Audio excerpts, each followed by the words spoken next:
Bom dia, meus irmãos. Nós vamos dar início à nossa aula.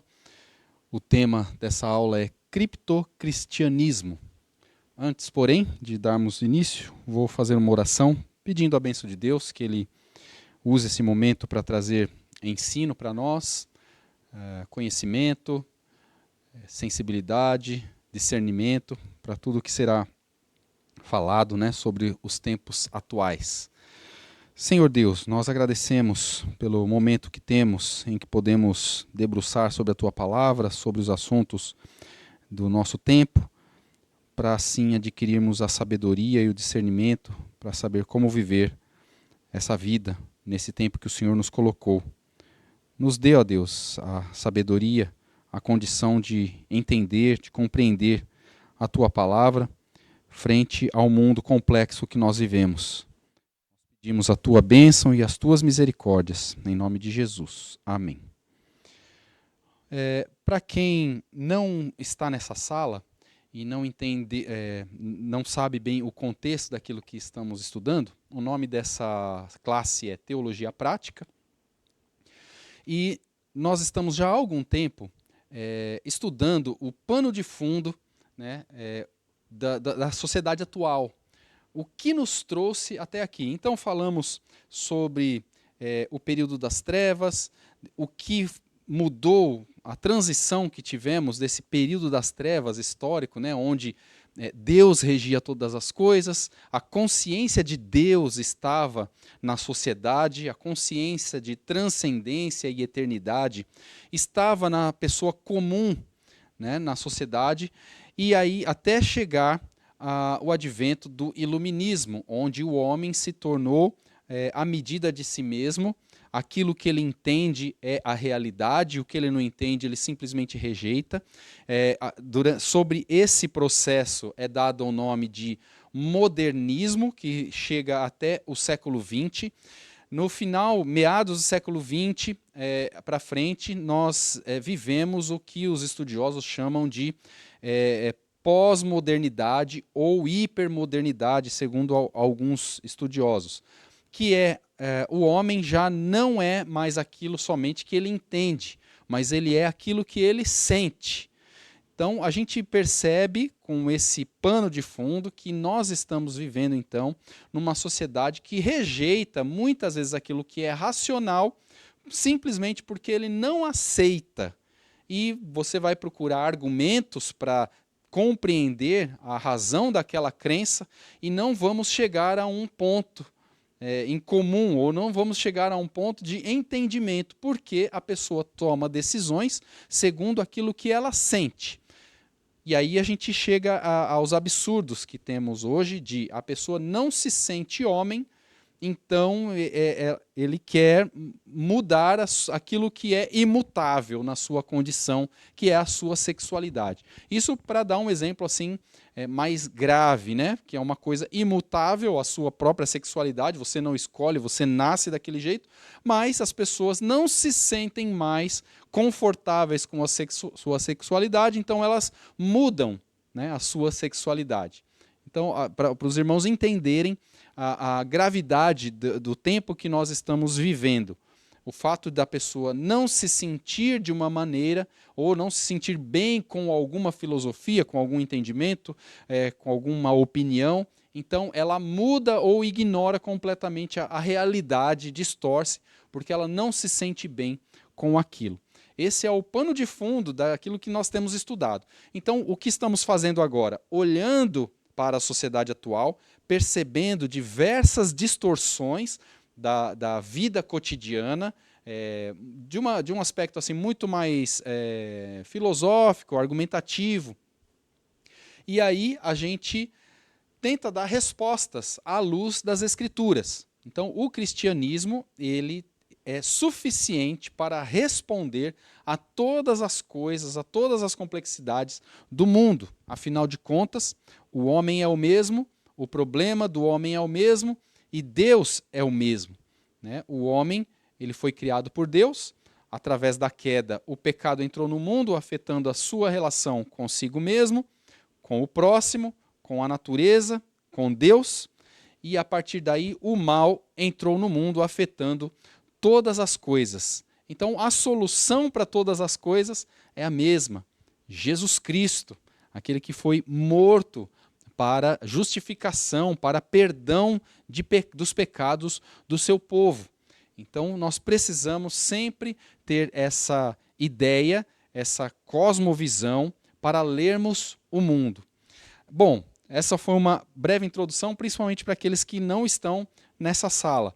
A lição de hoje tem o título Criptocristianismo. Criptocristianismo, um nome um tanto diferente, né? Um nome não muito usual. Mais adiante eu vou explicar o que é esse criptocristianismo. Mas o autor da lição, que é o Leandro Lima, ele se baseia no texto de Mateus 7, de 13 a 20, e nós vamos fazer a leitura agora. Então, Mateus 7, de 13 a 20, diz o seguinte: Entrai pela porta estreita, larga é a porta e espaçoso o caminho que conduz para a perdição, e são muitos os que entram por ela. Porque estreita é a porta e apertado o caminho que conduz para a vida, e são poucos os que acertam com ela. Acautelai-vos dos falsos profetas, que se vos apresentam disfarçados em ovelhas, mas por dentro são lobos roubadores. Pelos seus frutos os conhecereis. Colhem-se, porventura, uvas dos espinheiros ou figos dos abrolhos? Assim, toda árvore boa produz bons frutos, porém a árvore má produz frutos maus. Não poderá a árvore boa produzir frutos maus, nem a árvore má produzir frutos bons. Toda árvore que não produz bom fruto é cortada e lançada ao fogo. Assim, pois, pelos seus frutos os conhecereis. Então, é um chamado forte ao discernimento. Essa lição, se eu fosse definir uma palavra para resumir o escopo dela, seria discernimento para a caminhada. Então, nós precisamos discernir primeiro a porta, por qual caminho nós devemos percorrer, e saber que nesse caminho, saber que nessa trajetória haverá falsos profetas, né, que vão tentar desviar as ovelhas, né? E aí nós somos chamados ao discernimento para saber se os frutos dessas pessoas são bons ou não. Então, discernimento seria a tônica disso. Bom, criptocristianismo, como introdução aqui, significa, pelo menos foi usada essa expressão, na época em que a igreja é perseguida. Quando a igreja ela precisa se reunir em catacumbas, em lugares escondidos, para poder adorar a Deus. Então, a palavra cripto, esse prefixo cripto, vem do grego, chama kriptos, que significa oculto ou escondido.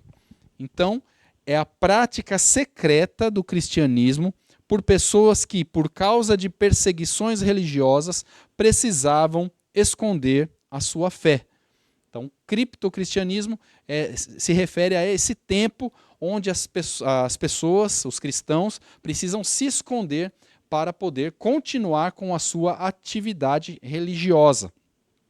No entanto, o Leandro Lima vai usar essa expressão criptocristianismo de uma maneira um pouco diferente.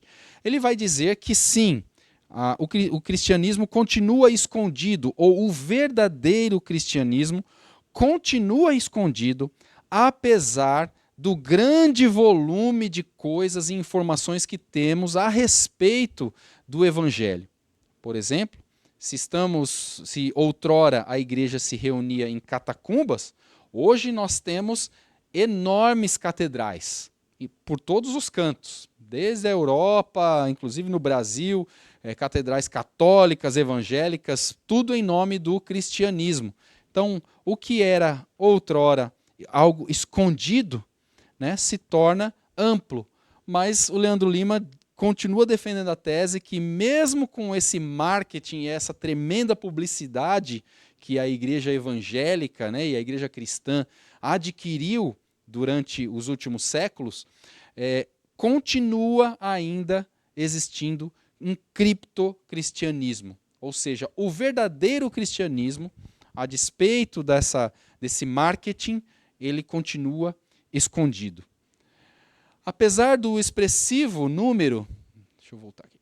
Apesar do expressivo número de evangélicos no Brasil presentes em todas as camadas da sociedade, nas universidades e até no Congresso Nacional, ainda não conseguimos perceber a transformação que o evangelho deveria produzir no país. Ora, é nítido e notório que o evangelho cresceu, as igrejas cresceram. Eu me lembro que quando eu era criança, as igrejas não eram tão grandes e a gente, quando criança, sofria na escola em ser chamado de crente, em ser menosprezado, em ser perseguido mesmo, porque a gente tinha uma fé diferente da fé católica, por exemplo, né? Então existiu esse tempo, há não muito tempo atrás, onde nós éramos perseguidos, onde ser crente era uma coisa menor, era uma coisa pequena, era uma coisa tida para pessoas incultas, né? Então a gente percebe isso. E nas últimas décadas, como isso mudou, não é? Como isso mudou. Hoje é bonito dizer que você é evangélico. Hoje você participar de uma igreja, dar o nome de uma igreja famosa, você vai ser louvado, ovacionado. Então mudou muito essa questão da igreja católica, ou melhor, da igreja evangélica, como a igreja cresceu. Mas, apesar desse crescimento, dessa visibilidade, nós percebemos que a igreja não consegue produzir a transformação na sociedade como é o esperado.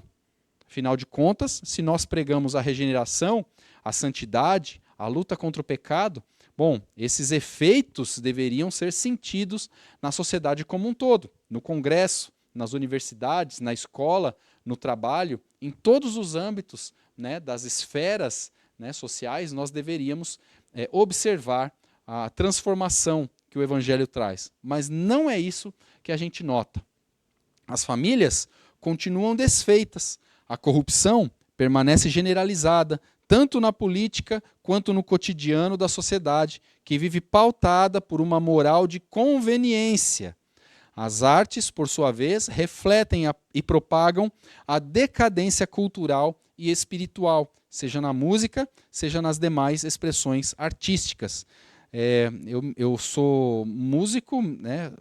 Estudei música durante um bom tempo da minha vida e me lembro que na década de 90 surgiu aquelas bandas vindas da Bahia com axé music, né? E eu me lembro que um professor meu fez um comentário sobre esse novo estilo que estava surgindo aí, ou pelo menos ganhando a mídia, que ele falou assim, estamos vivendo um tempo diferente, onde a música não é mais para se ouvir, mas agora é música para se ver, porque havia toda uma apelação de dançarinas seminuas ali, fazendo danças bem extravagantes. Então eu me lembro muito da frase desse meu professor, estamos inaugurando um novo tempo, onde a música não é mais para se ouvir, mas música para se ver. E ele estava certo, né? A arte estava usando de uma decadência moral, se valendo de uma decadência moral para apelar para a sociedade também imoral e conseguir assim o seu lugar ao sol, né, nessa questão artística. Então a gente percebe que em todos os âmbitos tudo continua da mesma forma e até piorando, né? Se olharmos para a política do nosso país, se olharmos para a produção artística, para o estudo, para as universidades, então, nem se fala, né, o estado que nós encontramos as nossas universidades. Então, nós percebemos que o Evangelho não está produzindo o devido fruto, pelo menos não na proporção em que as igrejas crescem. Por conta dessa irrelevância, o autor da lição, que é o Leandro Lima, usa a expressão criptocristianismo para dizer que os cristãos estão escondidos e não vivem o Evangelho porque desconhecem a situação real do mundo, aliado a uma dificuldade de aplicar os princípios bíblicos no evangelismo e na vida cristã, e ou pelo fato de o mundo ter entrado na igreja. Opa, então ele começa a apresentar motivos para essa irrelevância da igreja. Então ele mostra uma aqui. Bom, a igreja, os crentes estão escondidos, o evangelho, né, está escondido, porque os crentes desconhecem a situação real do mundo. Por que eles desconhecem a situação real do mundo? Desconhecem porque talvez eles estejam muito familiarizados com o mundo e não veem mais a diferença entre a sua própria vida e a vida do mundo. Esse talvez seja um grande problema, né? Ou então, ele não tem conhecimento bíblico suficiente para aplicar os princípios bíblicos na sua vida cristã. Ele não consegue fazer a aplicação dos conceitos e dos princípios na sua prática. O cristianismo para ele é uma grande teoria. Ele vai na igreja, tem aquele comportamento lá, ele canta, ele levanta, cumpre os seus rituais, mas na segunda-feira, aquilo que ele fez no domingo não tem conexão. Não tem conexão com a sua vida prática. Então, isso é uma coisa que o autor da lição acusa, né, o evangélico contemporâneo. Né? Ou ele coloca, ou pelo fato de o mundo ter entrado na igreja. E aqui é uma coisa mais grave. Porque então a igreja está se adaptando aos crentes para ela ter uma sobrevida, ou ter sucesso, ou crescer.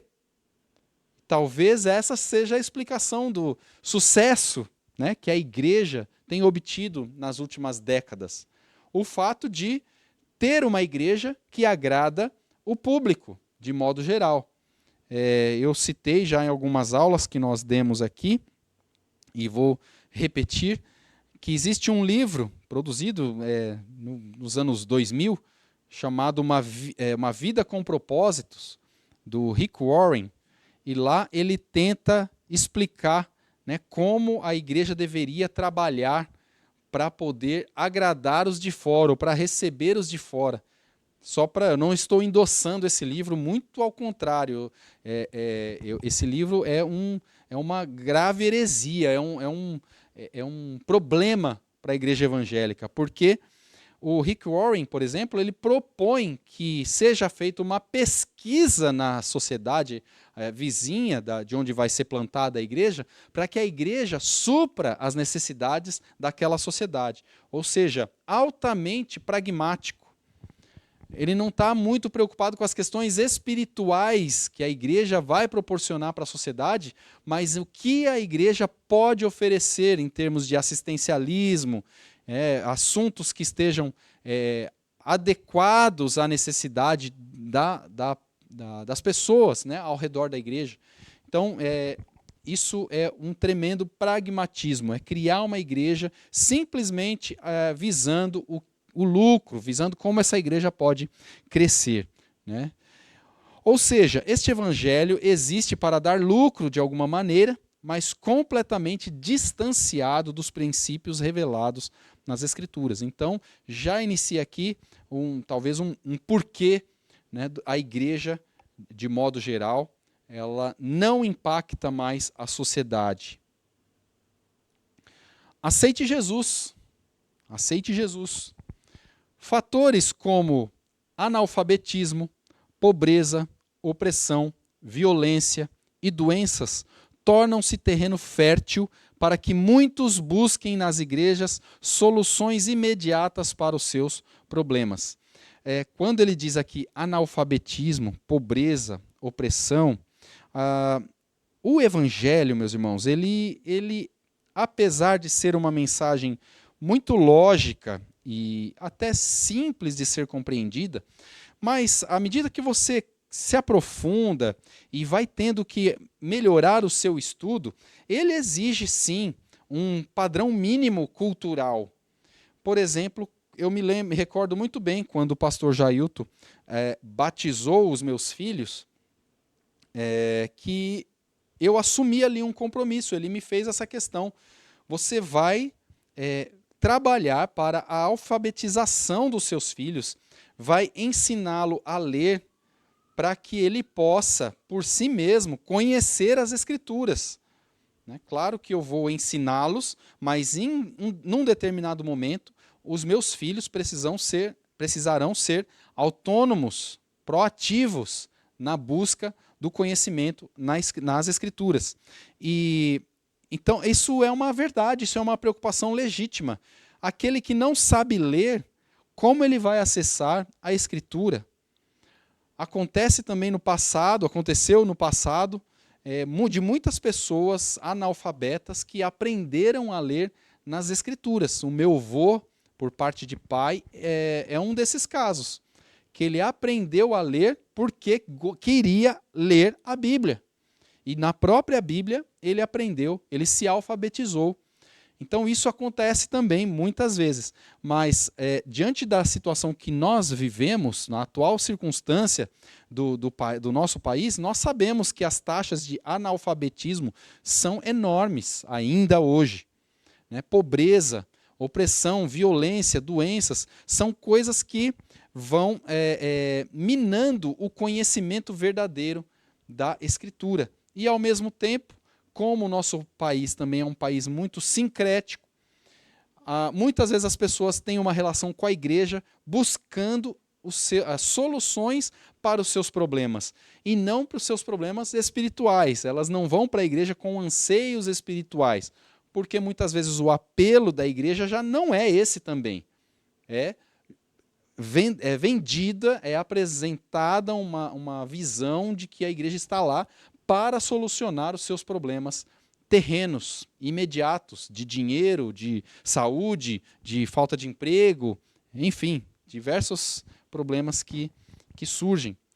A fórmula aceite a Jesus como seu salvador pessoal acaba funcionando, em muitos casos, como uma diluição do evangelho, na qual elementos centrais, como a regeneração e a transformação de vida, são minimizados ou até mesmo ignorados. Ora, é muito fácil aceitar esse Jesus. Você chega numa igreja com anseios, com desejos de terem os seus problemas, de ter seus problemas resolvidos, e aí o líder da igreja, o pastor, aceita Jesus como seu salvador. Você aceita? A pessoa imediatamente faz o raciocínio: peraí, se eu aceitar Jesus, eu vou ter os meus problemas resolvidos? Bom, eu aceito esse Jesus sim, eu aceito, eu preciso de uma solução para a minha vida. Mas veja, que não é isso que a Escritura nos ensina. Não é esse apelo que a Escritura faz a nós, homens.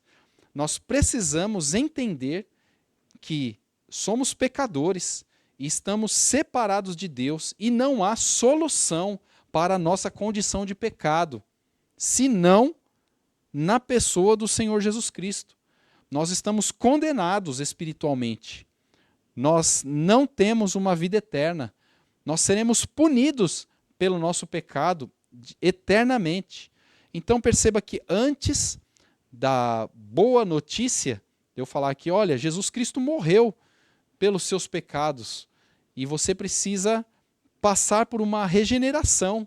Você precisa entender a sua situação para que você recorra da maneira correta a Cristo, com sinceridade, com expectativa, sabendo que Ele é a sua única saída, é o seu único mediador entre Deus, é o único mediador entre Deus e os homens. Então essa má notícia precisa ser dada. Ora, você vai ser condenado, para que ele entenda a condição que ele está, para que busque corretamente a Cristo. Então o que acontece com esse aceite Jesus como seu salvador pessoal, faça aqui uma oração e tudo está resolvido, é que essa é uma diluição do evangelho. Não é dito sobre a regeneração, ou sobre a necessidade de uma transformação de vida, ou sobre a busca de santidade. Claro que eu estou falando aqui de uma maneira abrangente, de uma maneira genérica, mas é claro que numa outra igreja ou com uma ou outra pessoa pode haver uma verdadeira conversão, mas não é porque há uma ou outra conversão que eu crio agora, instituo esse método superficial e falho como modelo de pregação.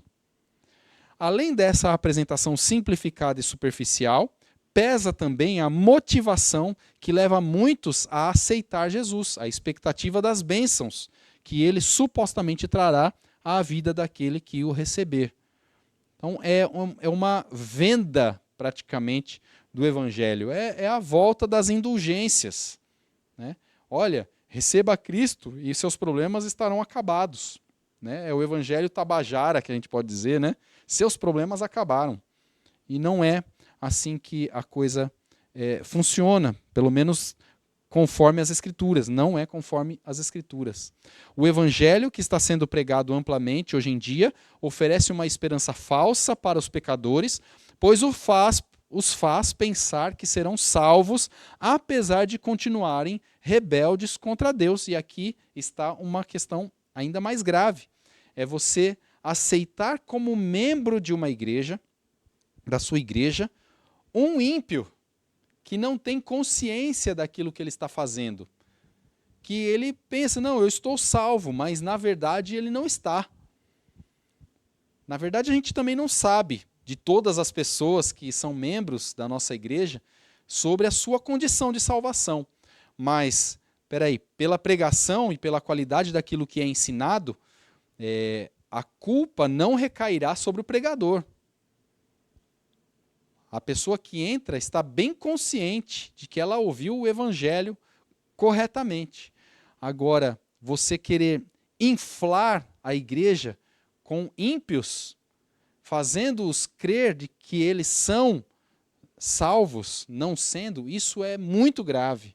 Isso é muito grave, porque eles continuam sendo rebeldes diante de Deus, né, contra Deus, mas tendo ali uma vida, uma aparência de conversão, de convertidos. Sutilmente, a Bíblia tem sido deixada de lado e a vontade humana tem ditado as regras para o comportamento e a espiritualidade dos cristãos. Pouco é dito sobre a vida cristã como um carregar a cruz. É um fardo pesado viver o cristianismo. Você abrir mão do pecado é um fardo pesado. Tudo bem, temos prazer em Cristo e na vida que desenvolvemos em Cristo. Isso é um fato. Nosso ser é inundado de paz, de graça e misericórdia. Mas sabemos que a nossa natureza, a nossa carne enferma, ela ainda luta nessa vida. Ela milita. E essa guerra que estamos inseridos, ela é pesada, ela é dolorosa. Então, é certo que nós temos graça e paz e misericórdia na vida, deleites, né, infinitos na vida com Cristo, mas é um trabalho. A vida cristã ela é trabalhosa. Orar requer trabalho. Ler a Bíblia requer disciplina. E disciplina significa deixar de fazer aquilo que você naturalmente quer para fazer aquilo que você precisa. E não é gostoso fazer isso. Levantar às 5 da manhã para trabalhar não é gostoso, mas fazemos porque é necessário, porque é a disciplina que nos leva, é a obrigação que nos leva a fazer. E nós precisamos entender isso também com o cristianismo. Muitos vivem um cristianismo romantizado, achando que, não, agora é um prazer ler a Bíblia, é uma coisa maravilhosa ter horas de oração, ou um tempo de oração. Sim, é prazeroso depois de um tempo, depois que você trabalhou, depois que você já teve uma luta para iniciar essa disciplina. Tá? Então, nós vivemos uma vida, sim, carregando a cruz, dizendo não às nossas próprias vontades para poder ter intimidade com Cristo. Tá? Nós não vivemos um evangelho romantizado. Não, é tudo sem luta. Estar em Cristo é uma liberdade plena. como diz um cântico, né, até herético, né? Ah, quando eu estou em tua presença, dá vontade de pular, dá vontade de correr, dá vontade de abraçar. Não é assim, meus irmãos. Não é essa música não reflete a realidade, né, da luta que nós militamos nessa vida, né, para poder ter uma vida cristã autêntica. Fala-se em vitória, prosperidade, libertação, mas quase nada a respeito da salvação, como a Bíblia a descreve, em termos de deixar de ser escravo do pecado para ser servo de Deus. Então, essa é a questão, você deixar a sua natureza, né? Claro que ninguém faz isso pela própria vontade. Ah, agora eu quero ser... Não, é o Espírito que convence, é o Espírito que transforma, mas mesmo sendo o Espírito que transforma, ainda existe uma batalha, existe uma luta que nós devemos enfrentar. Digamos assim, que na regeneração, a nossa vontade que estava em oposição à vontade de Deus, ela agora se une ao propósito do Espírito. E agora nós temos força em Cristo para caminhar buscando santificação. Agora a nossa vontade deseja a santidade, mas isso não é sem a ausência de batalha e de luta, né? Nós somos, digamos que agora o Espírito nos deu as ferramentas, as armas para entrarmos na batalha, porque antes nós estávamos só apanhando, nós não tínhamos armas para enfrentar a guerra, nós estávamos escondidos, mas agora nós temos armas dadas pelo Espírito para enfrentarmos essa batalha. Cristianismo à la carte, que é uma outra questão que temos nos dias em que vivemos. Nosso estudo se apoia na estrutura já apresentada, ou seja, vivemos na era pós-moderna, o que eu falei um pouco na introdução, em que o homem interpreta a realidade a partir de seus sentimentos e não daquilo que as coisas realmente são. Mesmo em igrejas fiéis, prestem atenção, onde a palavra de Deus é pregada com seriedade, a tendência das pessoas é selecionar apenas o que lhes agrada e rejeitar aquilo que confronta os seus desejos. Como resultado, a vida cristã, mesmo nas melhores comunidades, torna-se manca e espiritualmente enfraquecida. Então, cristianismo à la carte, porque as pessoas escolhem as igrejas conforme o seu gosto e não conforme a fidelidade às Escrituras, a fidelidade da pregação, mas elas vão conforme os seus sentimentos. Ah, eu não me sinto bem nessa igreja, ela não me acolhe como deveria ser acolhido, ou como eu acho que eu deveria ser acolhido. Então eu vou para uma outra, que a comunhão lá é tão boa, né? Os irmãos saem para comer pizza depois do culto, fazem uma festa, é tão boa a comunhão com os irmãos, né? Esse não é o propósito, essa não é a lente com a qual a gente deve ler o Evangelho ou a igreja. Tá?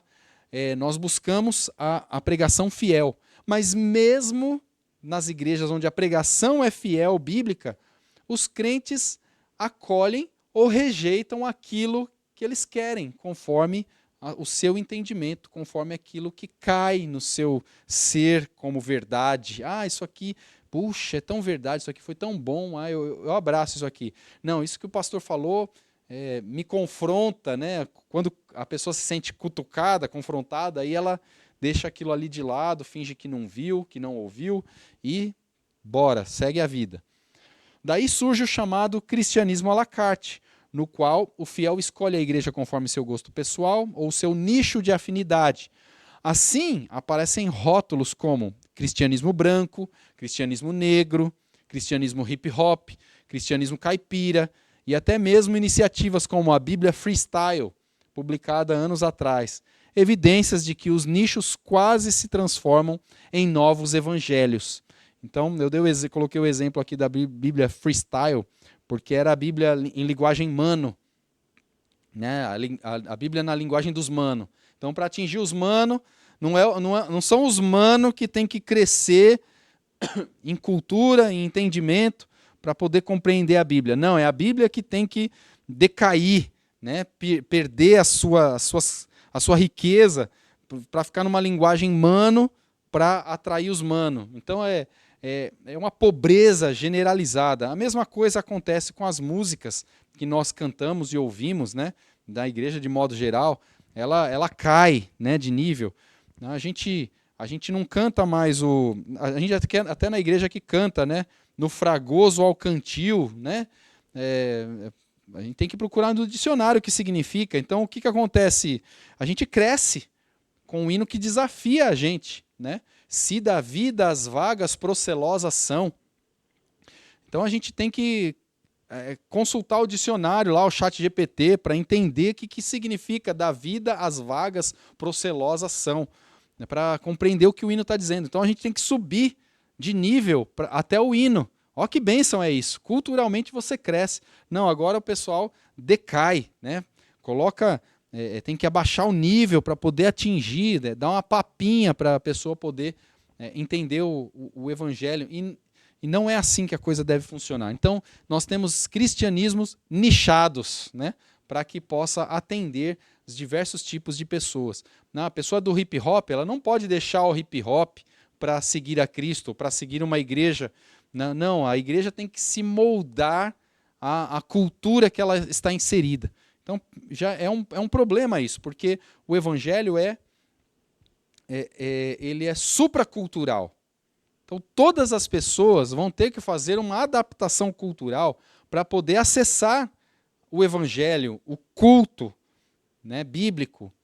Então, a gente precisa recuperar essa visão de que a igreja e o culto ele é supracultural. Ele está acima de qualquer cultura. E qualquer pessoa vai ter que fazer um esforço de rejeitar, talvez, elementos da sua cultura para acessar o evangelho de Cristo e a cultura existente na igreja, que é a cultura bíblica. Nessa lógica, multiplicam-se igrejas para todos os gostos, inclusive aquelas voltadas para o público homossexual. Acredite se quiser, mas existe igreja homossexual. Em São Paulo, eu tenho certeza que existe, né, uma igreja que tem, inclusive, uma pastora transexual e tudo mais, né, e estão lá, né, igreja contemporânea e tudo mais, onde líderes rejeitam abertamente os textos bíblicos que tratam de forma clara sobre o assunto. Eu tenho uma experiência vivida nisso aí, junto com o Estênio Márcios. Nós fomos uma vez chamados para tocar numa igreja, num acampamento, numa igreja em Maceió. Não vou dar o nome da igreja, mas é uma igreja em Maceió. E nesse acampamento, de repente, a gente percebeu que o pastor recebia na igreja pessoas homossexuais. Veja bem, como tem muita gente me assistindo aqui, né, pode ter pessoas que não conheçam o contexto, a igreja não fecha as portas para que um homossexual assista o culto e participe do culto, né? A igreja não faz esse tipo de coisa. Mas a igreja tem critérios bíblicos, porque é a Bíblia que manda e ordena e organiza essa questão. A igreja não aceita homossexuais como membros da igreja. Ela aceita ex-homossexuais. Pessoas que professam a sua fé em Cristo, são regeneradas, dizem abertamente que abandonaram o pecado e mesmo que militem contra e carregam essa luta, né, na sua vida, elas deixam o pecado e elas podem se tornar assim membros da igreja. Tá? Mas ter igrejas que recebem a pessoa ainda na sua prática de pecaminosa, isso não é o que a Bíblia ensina. Tá? Não é o que a Bíblia ensina. Mas a gente percebeu, eu e o Estênio Márcios, que nessa igreja acontecia isso. E o Estênio, naquela ocasião, confrontou o pastor. Falou, pastor, a igreja recebe homossexuais como membros da igreja? Aí, sim, a gente recebe. Aí o Estênio falou, mas e os textos da Bíblia que falam contra esse pecado, e contra tantos outros pecados, mas e contra esse pecado? Aí o pastor respondeu bem assim, não é por conta de meia dúzia de versículos que a gente vai deixar de receber uma pessoa, de acolher uma pessoa na igreja de Cristo. Aí o Estênio falou assim, ainda que fosse um só versículo, a gente não é autorizado a receber uma pessoa na igreja de Cristo. E essa igreja não é a igreja de Cristo, portanto. Né? Então, perceba que isso é evidente, isso acontece nos nossos dias. Isso acontece nos nossos dias. O liberalismo teológico, por sua vez, tem conquistado cada vez mais espaço. Hoje, sua principal porta de entrada costuma ser o discurso social, que se reveste de ideologias, principalmente esquerdistas, do wokeismo e de outras correntes do pensamento contemporâneo, todas em oposição à fiel pregação do Evangelho. E sobre esse assunto, eu quero indicar para os irmãos um documentário chamado Como a Esquerda está Sequestrando a Sua Igreja. Tá? É um documentário feito pela Eden Plus. Você digita lá no browser lá do seu navegador, Eden Plus, e aí você faz uma assinaturinha lá e consegue assistir, né, como a esquerda está sequestrando a sua igreja. É um documentário extremamente importante, porque vai mostrar como o wokeismo está entrando na igreja. Nos Estados Unidos, as questões raciais entraram demais na vida da igreja evangélica, como o Black Lives Matter, e todos esses movimentos, né, que o wokeismo abraçou, né, está interferindo na vida da igreja. Então, é muito detalhado isso lá, e a gente vê isso também acontecer nas nossas igrejas. Então, tem nomes importantes lá, reformados, como Woody Balkan e Albert Mohler, por exemplo, né? São homens referência assim, no meio reformado, que dão seus testemunhos lá, né, suas contribuições nesse comentário. Então, se puder, assista, porque é uma vacina contra o liberalismo teológico, que se vale dessas ideologias, principalmente esquerdistas, para entrar na igreja e desviar, né, o foco da igreja, trazendo assuntos aí, né, outros assuntos. Na cabeça do leigo, deixa eu ver se é isso mesmo, na cabeça do leigo, daqueles que não estão envolvidos com a igreja, fica a pergunta: quem está certo? Muitos acreditam que essa adaptação é o único modo de o cristianismo continuar existindo numa sociedade pós-moderna e pós-cristã, mas isso é um terrível engano. Então, muitos pastores com uma cabeça totalmente pragmática, às vezes pode até estar agindo com sinceridade, mas totalmente pragmático, acha que essa adaptação da igreja é fundamental para o sucesso da igreja na sociedade atual, como ela pensa. Mas isso é um engano. A gente não deve fazer adaptações, pelo menos não naquilo que seja o cerne, aquilo que é central do Evangelho. E a gente tem que tomar muito cuidado com as adaptações, porque muitas vezes a gente quer mexer na forma de algumas coisas, e a forma, às vezes, se torna a própria coisa, né? E isso é importante. Por exemplo, às vezes queremos mexer em elementos de culto, achando que a forma que aquilo acontece não vai alterar o elemento, não vai alterar a própria coisa em si. Mas, muitas vezes, uma conduta, ela enfatiza, ela traz visibilidade, ela traduz um elemento espiritual. E mexer em tudo no culto, nos elementos de culto, pode ser um grande problema para questões espirituais, na prática. Então a gente tem que tomar bastante cuidado em como a gente vai apresentar uma música, como a gente vai orar, como a gente vai executar alguma coisa, né? Se a gente altera demais as formas, a gente está mexendo no conteúdo também. Esse criptocristianismo não resistirá diante dos ataques que estão reservados para este mundo, mas o cristianismo verdadeiro sempre resistirá. Deus sempre tem o seu remanescente, como diz Romanos 9, 27 e 11, 5. Das catacumbas às mega-igrejas, por quase 4 séculos, a rotina de muitos cristãos foi conversão, perseguição e martírio. Mas as coisas começaram a mudar no século IV. No tempo do imperador Constantino, que supostamente se converteu ao cristianismo, o império foi cristianizado, Não foi uma cristianização pela pregação, mas pela força. Foi instituído de baixo para cima. Se antes alguém era perseguido por ser cristão, a partir daí recebeu privilégios e a perseguição acabou se dirigindo contra os pagãos. Isso causou uma verdadeira invasão do paganismo no cristianismo e o sincretismo dessas religiões. Os pagãos se tornaram cristãos sem abandonar seus costumes pagãos.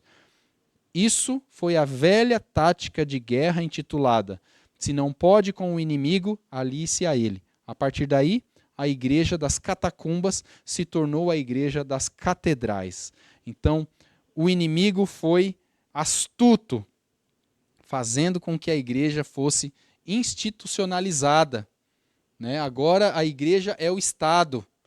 E aí a força estatal impõe que a sociedade seja cristã. Só que aí o que aconteceu? A sociedade não é formada só de cristãos, é formada inclusive pela maioria pagã.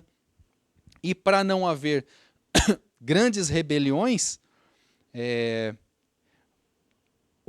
tiveram algumas adaptações do cristianismo à visão pagã.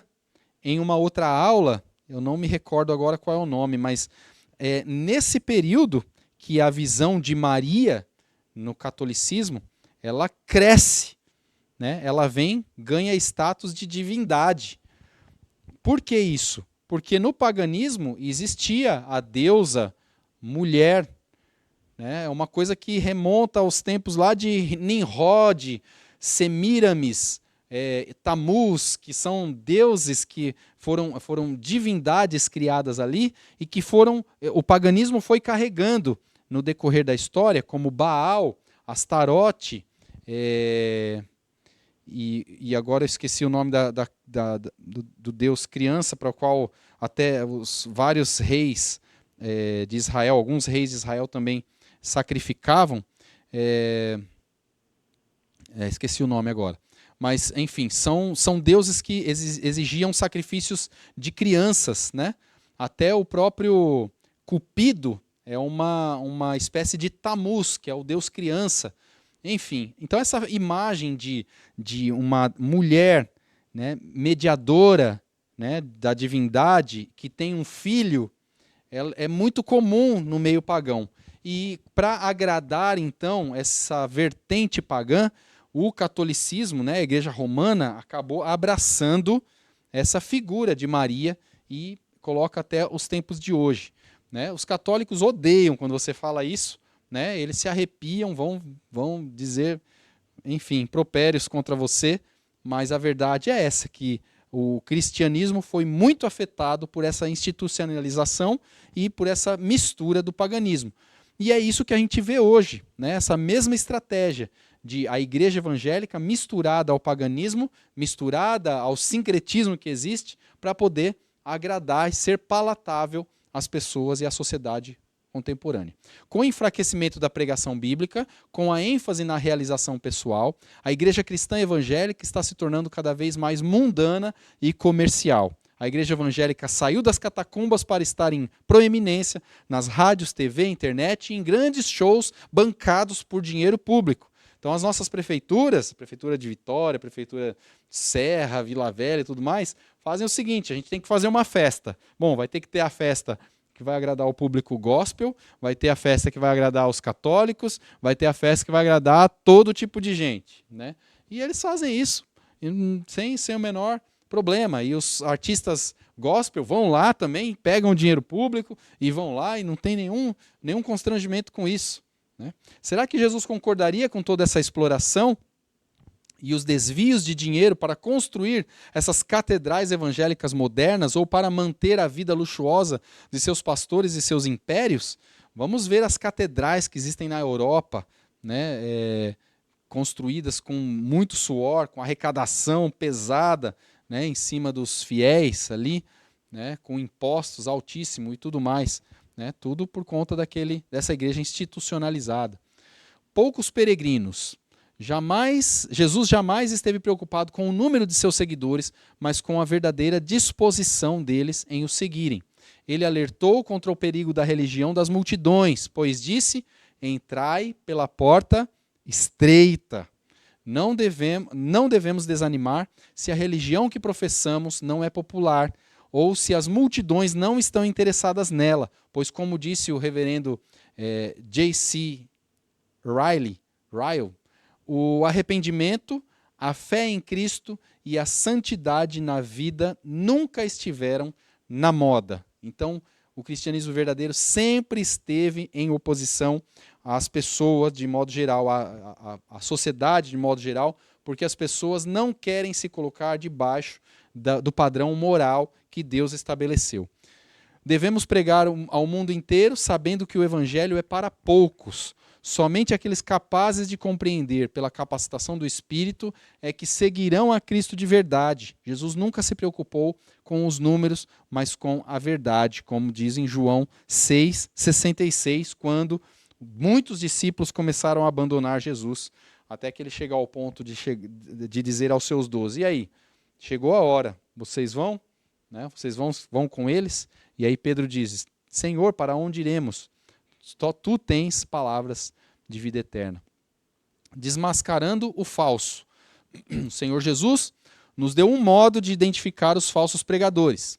Jesus disse que é simples, basta olhar para os seus frutos, ou seja, suas obras. Um lobo consegue se disfarçar de ovelha e enganar as despreparadas, mas não por muito tempo. Uma árvore não consegue esconder para sempre a sua natureza.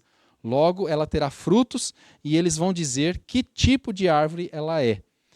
É comum observarmos pessoas que se dizem espirituais, que sempre têm uma palavra de Deus para a vida de todo mundo e que escondem grandes segredos e um coração indomado. É preciso ver se aqueles que se dizem mestres têm o caráter terno e paciente de Jesus, bem como a sua humildade, o seu amor, o seu autocontrole e a sua bondade. É preciso analisar também o ensino deles, pois a sã doutrina e a vida santa são sinais característicos dos verdadeiros mestres.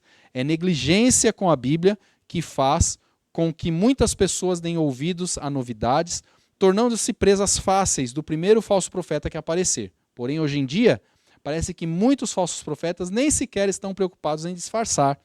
Estão tão seguros da ignorância das pessoas que agem sem pudor, arrancando dinheiro em troca de bênçãos. Na verdade, aqui, a gente não fica sem saber se tem pena das pessoas que são enganadas ou não, porque, na verdade, elas estão buscando ser enganadas.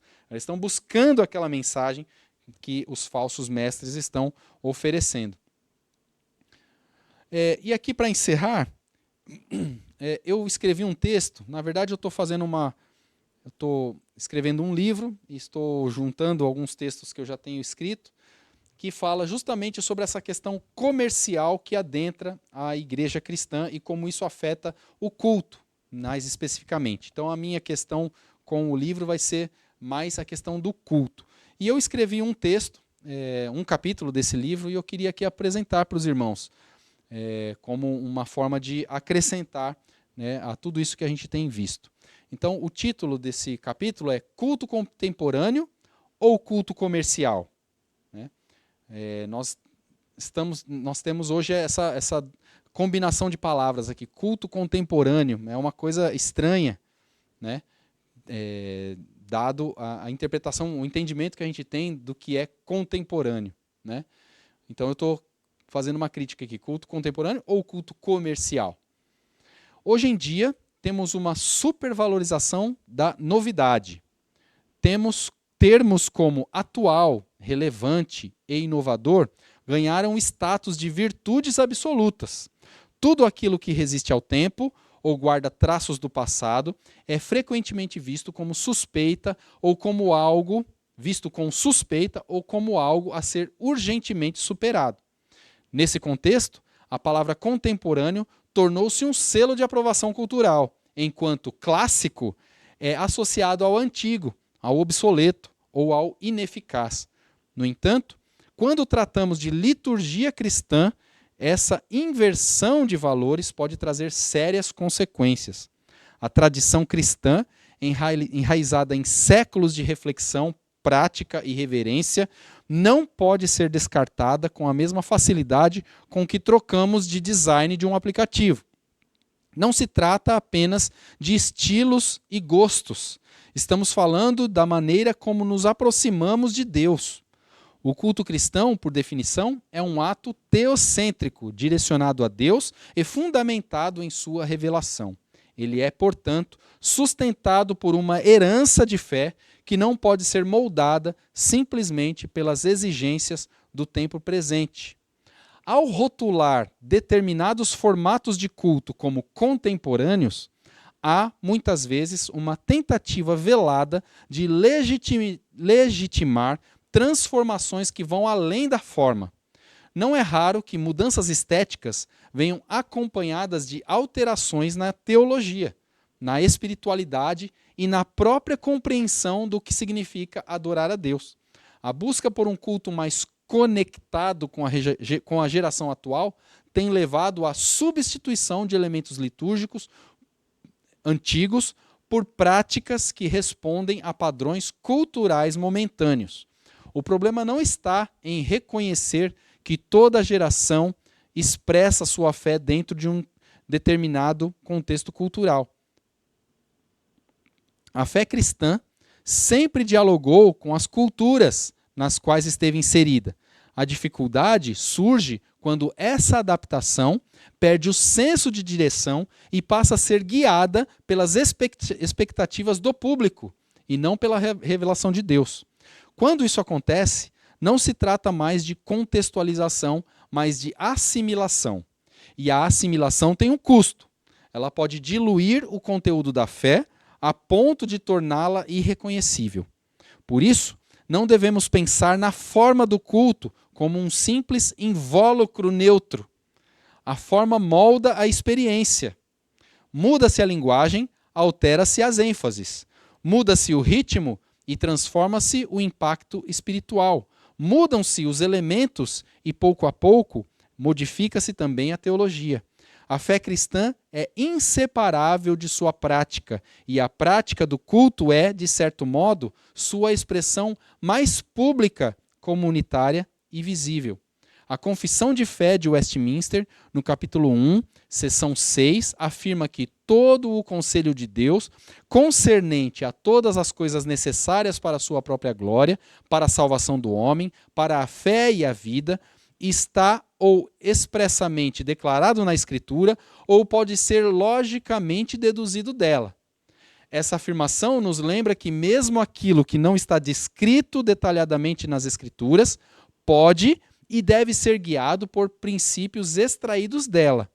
A reverência, a centralidade da palavra, a simplicidade ordenada e o senso de transcendência são algumas dessas marcas bíblicas do culto. Infelizmente, ao observarmos a proliferação de certos modelos litúrgicos rotulados como contemporâneos, percebemos que muitos deles foram concebidos não a partir das Escrituras, mas das estratégias de mercado e depois justificados biblicamente, quando muito. Às vezes é só justificado porque eu gosto ou porque está na moda. Em vez de uma teologia do culto, o que se tem são experimentos baseados em tendências culturais, consumo emocional e dinâmicas de engajamento. Quando o culto é pensado como um produto a ser entregue, sua essência é inevitavelmente comprometida. O culto cristão não pode ser redimensionado para caber nos moldes da cultura imediatista. Ele é, por natureza, uma ruptura com o espírito do tempo. Enquanto o mundo corre para satisfazer desejos, o culto chama à renúncia, à contrição e ao temor do Senhor. Enquanto a sociedade celebra a autonomia individual, o culto nos ensina dependência, humildade e obediência à palavra. A liturgia não é um palco para experiências humanas, mas um altar onde Deus é honrado em espírito e em verdade.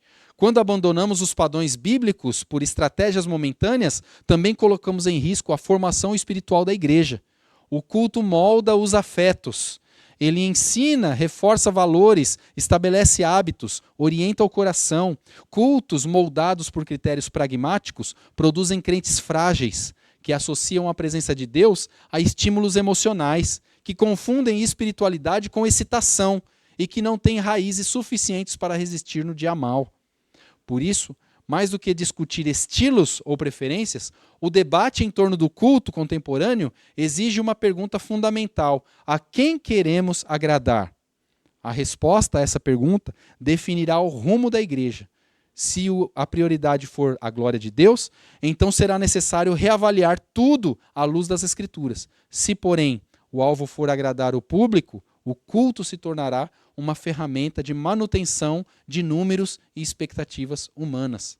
A igreja cristã sempre viveu entre tensões culturais. No entanto, sua força nunca esteve em se adaptar a toda e qualquer mudança, mas em permanecer fiel à verdade que recebeu. Não precisamos de mais um culto que reflita o espírito de nossa época. Precisamos de um culto que nos leve a transcendê-lo. Precisamos de um culto que nos lembre quem é Deus, quem somos nós diante dele e o que ele requer de nós como povo redimido. Esse culto não será necessariamente contemporâneo, no sentido comum da palavra. Ele poderá até parecer estranho a muitos, e de fato deve parecer, pois ele é sinal do reino, não da cultura. Seu objetivo não é agradar os sentidos humanos, mas despertar os corações para a realidade da glória divina. Ao contrário daquilo que é efêmero, o culto que glorifica a Deus carrega em si a marca do que é eterno. Ele não precisa seguir modas, ele não precisa impressionar, ele só precisa ser fiel, e se for fiel, será suficiente. Que Deus nos abençoe, irmãos. Espero que o estudo tenha trazido conhecimento, que Deus use essas palavras para trazer discernimento para a gente viver nesse tempo. Deus os abençoe.